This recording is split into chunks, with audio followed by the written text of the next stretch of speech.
Prenant prétexte que l'émir ne respectait pas l'accord de la Tafna, l'autorité coloniale, dès le début 1840, déclencha des hostilités qui allaient durer plus de 7 ans.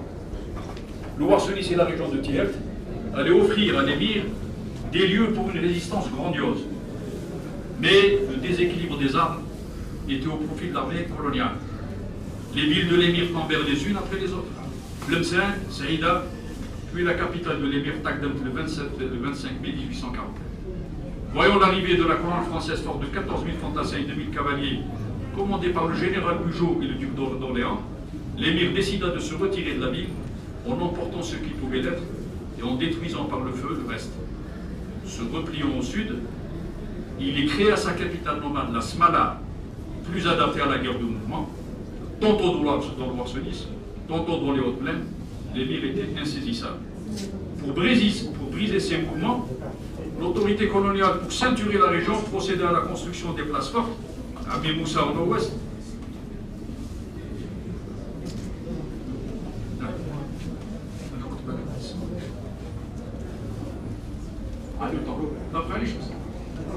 يعني جيت مزيان عطيني خمس دقائق ولا 10 دقائق زياده انا متوحش وما متوحشين وإلا تحبس دعوة كم تروح لا alors je demande à la salle نزيد ولا ما زيد je finis voilà voilà هكذاك باش انا عارف اللي الوقت ضيق ولا ولكن c'est difficile de résumer cet ouvrage c'est pas facile mais il me reste pas longtemps. وين كنت؟ لازمالة. وي لازمالة لازمالة. اللي يقول لك قطعت هذاك بالاسد، قالوا الله قالوا شد عسلك خليني نهضر. Pour briser ces mouvements, l'autorité coloniale pour ceinturer la région procéda à la construction des places fortes. À Mimoussa au nord-ouest, Orléansville au nord, Bogar à l'est, Beit el Had au sud, Frenda et Tiaret au sud-ouest. Tiaret fut édifié par le général Laporicière, ça vous connaissez, à partir du 26 mai 1943. Sur l'emplacement antique quartier romaine, où la Tiret donc. En relevant les anciens remparts, la place forte appelée Redoute fut remise sur pied et se développèrent autour d'elle les partisans civils de la ville de Tiret.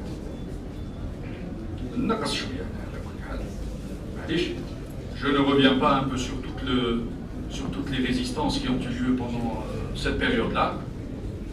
Et il y avait donc cette volonté de résister à la France et le résultat était que les Français étaient le déséquilibre était tellement important que le corps algérien était écrasé par la puissance de feu qu'avaient les troupes françaises. Écrasé et meurtri par une colonisation de peuplement implacable, le peuple algérien n'avait pas pour autant renoncé. Dès le début du XXe siècle, sous l'action d'une petite élite active et déterminée, le peuple algérien avait allé de nouveau s'éveiller à la vie. Tiaret avait donné naissance en 1902 à l'un de ses valeureux enfants, Halil Hemmabi, qui se révélera être un militant ardent de la cause nationale, sorti de l'ombre par notre historien Amar Belkouja. Halil Hemmabi mérite d'être mieux connu. Son espoir, dans le livre qu'il écrit, qu'il appelait Idriss, où il faisait parler Idriss, il lui fait dire, dans un langage romanesque, tout son espoir en la libération du pays dans un avenir proche. Les dignes filles et fils de novembre 1954 allaient réaliser cet espoir après avoir mené un dur combat de près de 8 ans. Les Chouhada Ali, Maachi et Hamdani Adda symbolisent pour Tiaret et sa région le sacrifice d'un grand nombre de leurs enfants pour la noble cause. Chef-lieu d'une région ayant été pendant la guerre d'indépendance l'un des bastions de la résistance, Tiaret a de tout temps constitué un maillon important dans la gestion du pays, place forte du temps des Romains et des Omeyyades, capitale provinciale de l'Ouranie du temps des Fatimides. Tiret fut aussi 3 fois capitale d'État, première fois du temps de Massouna, deuxième fois du temps d'Ibn Rossam et la troisième du temps de l'émir Al-Badi. Pour toutes ces raisons, je dirais que Tiaret et sa région ne peuvent que légitimement prétendre à un bel avenir afin qu'ils soient à la hauteur de leur passé proche ou loin. Pour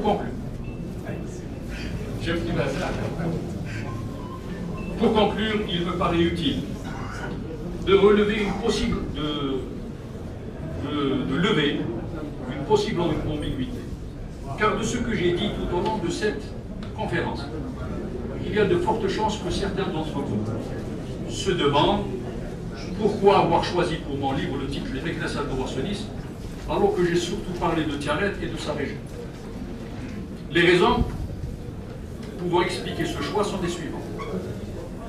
C'est par les Meknasa, ma tribu et ma famille, que j'ai appris à connaître et à apprécier les tribus voisines, originaires elles aussi de l'Ouarsonis occidental, notamment les Bni Ouran, les Oulad Aïch, les Bni Muslim, les Shikala, les Chouala, les Flita, les Oulad Torrej, les Halouia, les Matmada, les Bni Tigrin, les Karaïch, les Oulad Lakrat, les Oulad Bouradou, et tellement.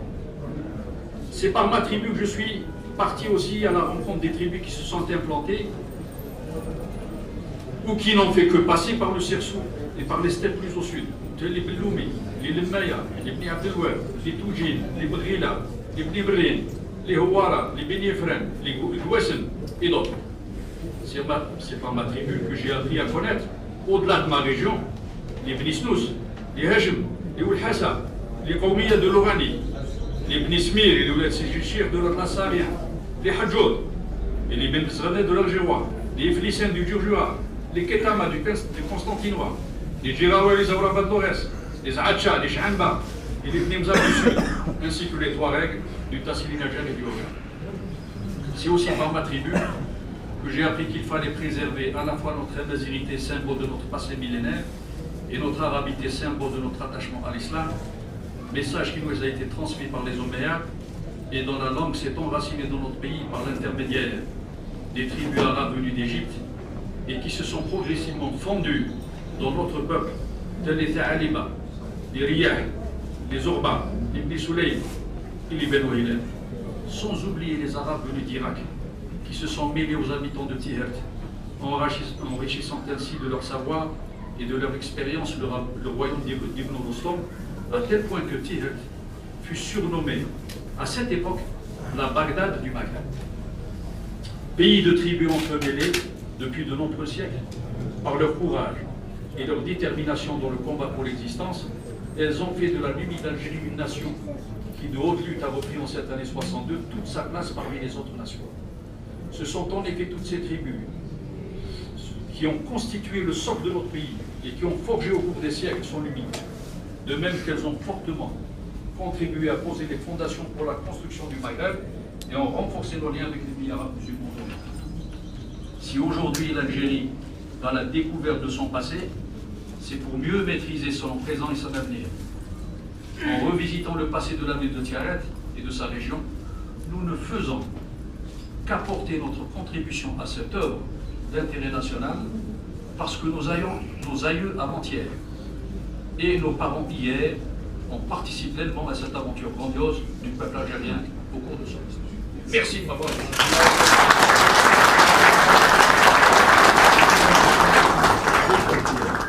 نشكروا السي عمران الدين على هذا الملخص للكتاب، ونقول لكم بكل صراحه مهما يلخص الكتاب ما يطيقش يبين كل غناء الموجود في هذا الكتاب اللي طلب عمل وبحث كبير. لان نقول لكم اللي في اللي تقرا 50 و60 كتاب، هذا الكتاب تلخص